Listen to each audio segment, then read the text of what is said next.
I don't want to see my artists entertained. I don't. Because there are many of us who did not fall prey to the fall. Many of us who stuck to the grindstone were able to maintain our color, maintain our fishing grounds, our fish pond. Both sides, my mom and my grandparents, they both owned their land till the end. They still have it. He knows, my cousin knows. They still got 10 acres in Lightgate. They gave 100 to the church. Wow. That's okay. We're going to benefit, right? We're going to get riches when we go there, right? So that's what I'm saying. Practice is something important for me. So I try to preach this to the younger generation. So it just doesn't look that we're going to do portraits for the rest of our lives, or that we're just going to be mimicking other cultures. You have your own culture. Use it to your advantage, because it is there for you. This idea that this gentleman brought up, this is a very, as you said, ma'am, it's difficult. It makes your blood boil in a sense. It does. I looked at Hawaiian gardens and I looked at the rocks, and I came here and looked at some of these rocks with void. Because rocks, then I was taught, represent the aqua. And rocks are often used in gardens. There are hidden rocks, not to be seen by people, but known to be there. And there are rocks that can be seen. And as a type of ahu'en, we have these in many places, and pohaku are terribly important. I don't see any tikis on any of these, or modern day, but could it not be at certain places where these rocks exist and that are respected? For example, outside the archive building, next to the palace, or other important rocks, that one day there may be a type of image of a god? Oh, so you're speaking of intention. Well, of course. Yes. If there is the intention that this is a that this image then becomes the patron and the protector of, then we're speaking of something totally different, instead of it just being the tiki god with your little bar on the side, with your little Mai Tai drinks and the umbrellas. Now that's prevalent, and you know that this is prevalent. Just Google it. The tiki cult throughout the United States. It's sickening. Because what it does is trivialize it. We have enough problems in Hawaii with trivializing the culture because of Christianity. They do not embrace these images. I went to pick up the Oha newspaper at our Oha office in Keauka'a on the island of Hawaii. Nice elderly woman was there at the desk. She says, well, pick as many as you like. We've got so much in the back. So she wanted to know the story of the cover. So I told her, I said, oh, well, this is a very dear friend of mine and my husband, and there's yada, yada, yada. And so I said, the three coups have come together. She actually went, Right. That exists. Now, that we have to try to dispel. I don't know how that will happen in this generation, but that's the difference. When you trivialize the culture, and like my husband likes to go, I can throw one eye. The Hawaiians go around not embracing it culturally because it conflicts with their Christian religion. The Hawaiians do not respect that native art form. No one else is going to respect it either. And you're going to have all the Coco Joes and the Walmarts and the Hilo Hatties and the Tonka Trading Company regurgitating them ad nauseum. But this is what we're against. Yeah, but what if you take it from a completely different point of view, as more of a celebration of a value of a culture that had a relationship with the land and the water, so that you can promote the good values of traditional Hawaiian culture. Providing it's presented that way when it's installed, yes. Yeah. Like he did the kukalepa. It's presented for a spiritual reason. It's not just there to decorate their grounds. Because what I see, I'm a landscape architect, and I've been practicing in Hawaii for over 20 years, and I do not do Hawaiian cultural imagery in the gardens for fear of not showing respect. Mm-hmm. And I think in general, most architects, designers have the same feeling.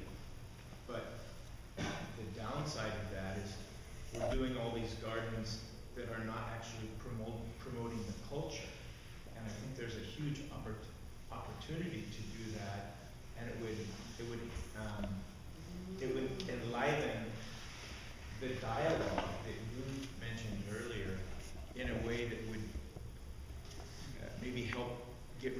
the shadows that surround all those Well, you subjects? would have to do a little bit more than putting an image in your landscape in order to enliven or bring back or give respect to the culture. It takes a little more than that, because then the people who view that landscape, how would you have a workshop to teach what it represents? How you give back to the culture is, for instance, in your landscaping to include endemic species, not invasive species. That's giving service to the culture. Right, and I totally agree. And I think you can't just, gardens are paid for by clients. And Absolutely. So there has to be a lot of education. So the type of discussion that's happening tonight is really great, that you get these type of discussions in magazines that start to change the fashion, and it starts to change the attention and the flow of money to a more appropriate place. Yeah. The hotels could be responsible for that as well. It could. Yeah, I worked on every one of them. Before I came home, that's what I did. I did construction. I did landscaping. I was a landscape artist. We did the golf course and the cabana down there at Turtle Bay. That was my job. Because I could read blueprints. So I was able to do that. But there was nothing Hawaiian about that hotel. When you go to any of the hotels, there's nothing Hawaiian. Sometimes I think I'm in California. All right. Or even someplace, I went to the Princeville. We were invited there to do a workshop.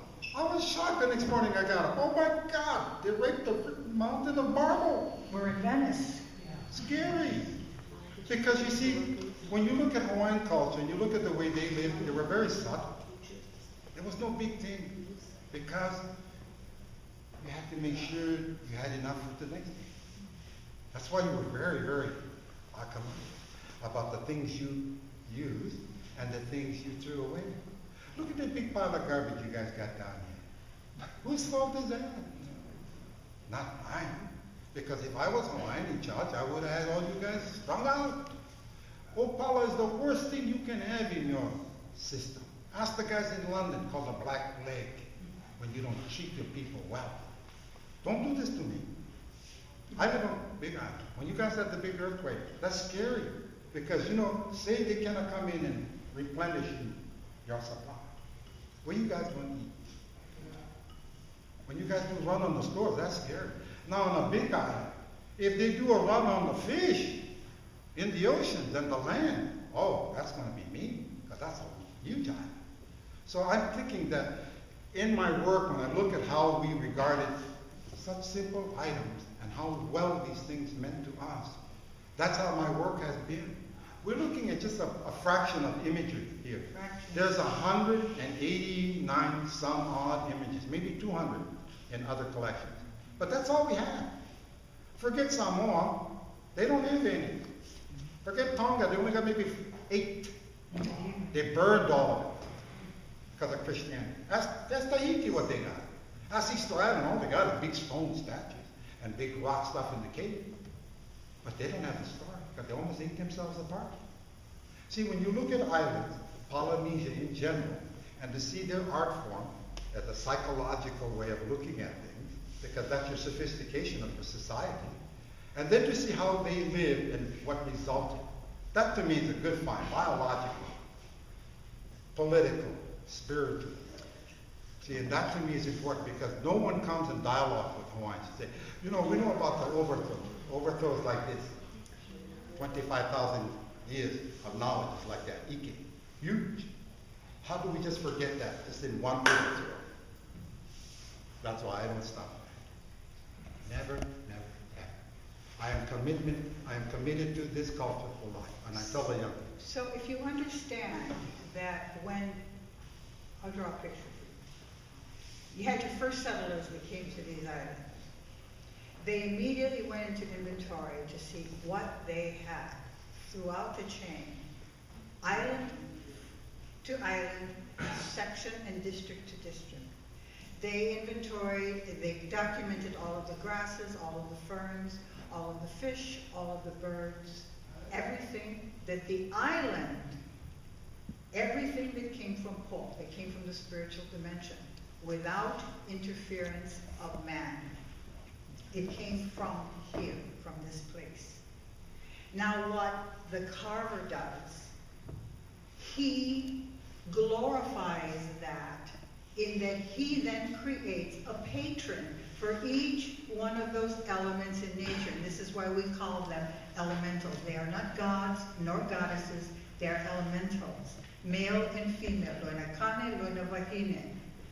You have the femaleness in nature and you have the maleness in nature. So what they did was they created imagery that became the patron of that particular nature-bound plant, animal, fish.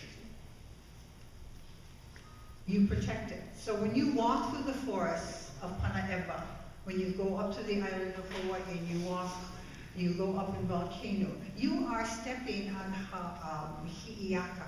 Hi'iaka is the undergrowth. And all that wonderful, she's got dozens of aspects to her. That's what she is. Haumea is the earth itself. She's the mother. Who is man? You respect every element. The Polynesians didn't see themselves as separate from nature. They were part of it. We see ourselves as separate and above it. This is how we're taught from the Bible. We control it and dominate it. The Polynesians did not do this. So when you see these images, this is why they are so important. There are many aspects of the main core. And they were created so that you would remember and that they would be that, not that that image is, in fact, Malo says it, is a Malo that says it's not the image that's revered. The image reminds us of what it represents and allows us, gives us the insight to respect it forever and ever and ever and to maintain it forever and ever and ever. Now this is what's lost. That connection. That nature connection, to understand the reason these images were created. Whether it is just a little stone, we have some very powerful stones that have no features on them at all, but they represent something. So if we understand that everything that was created in imagery was created to represent an element in nature and created to respect that element infinitum, then we can understand that it has nothing to do with religion. This is a culture belief. This is the foundation of their culture. And the Kumulipo, this is what comes forth. Everything is delineated because you are to respect it. This is why in the fall of the tapu system, of the elite. This is where it makes a huge downfall. It never recovers after because they threw out the baby with the bathwater at that point. The tuples were so important because everyone had a place, everyone had a responsibility, everything had a pigeonhole in which it was to occupy and which it was to maintain. We recognize it, that's what she has said. Foreign or domestic, they studied fish, plants, you name it, they did it. Right now I'm working for a Disney project. I'm doing ferns and I'm doing seaweed. What's the correlation? They're the same thing. One is on land, one is on ocean. But they're ferns. One is on land, one is on ocean. But the names are the same. They look identical. But one is on land, one is on the ocean. Incredible that we would find the time to name things in duality throughout the entire island chain. Duality. That's why for me to create this, that has been my dying. And that's why I said in the bottom line for you guys, when you create something, if you have a good intent, that's one thing. Just remember at the end is that ano, that moral integrity, where it goes. That's all. Right. Oh, okay. Okay. No questions?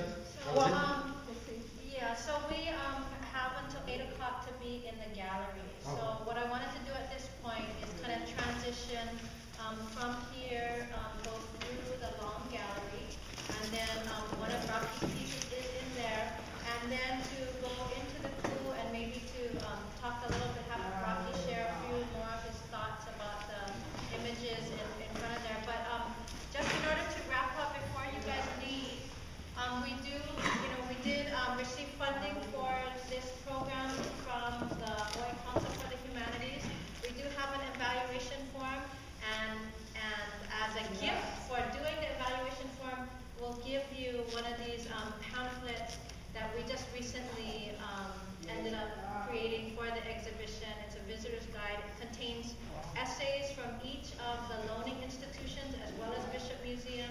and then an essay by Tai Kavika Tengan about Ku and his contemporary relevance. So please do help us to evaluate the program, and it helps us to continue to get grants. And then let me just end by saying that as Lucia was showing you through the images, perhaps the last Kukalepa, the last gathering of Ku images, happened in the 1820s. And again, while we may not know the exact circumstances, we know that these images left in the 20s, 30s, and as late as the 1840s, which means that for some of these images, it was their first breath of home in perhaps as many as 180, 190 years. And it is clearly the first gathering of traditional ancient Ku images since at least the 1820s, when they were last witnessed together at Ahu'ena. So again, the importance of having this come together and to dispel the idea of fear, you know, like that Lucia was saying, that, oh, the Ku are together. Because, and I don't know if Lucia and Rocky really ended up saying it here, I know you've said it before, which is that we now know maybe 20 some odd forms of Ku today. But in traditional times, maybe there were as many as 200. And the vast majority of them were benign, perhaps even benevolent. So the idea that the warrior aspect is the characterization of all Ku images is just really not true. And so keep that in mind when you stand before them and you look at them. Question, you know, what is that sense that you get from them? Is it negative? Is it positive? Or is it this overwhelming sense of joy that they are together once again and back home? Very good. So with that, I just really want to thank Rocky and Lucia for coming and continue the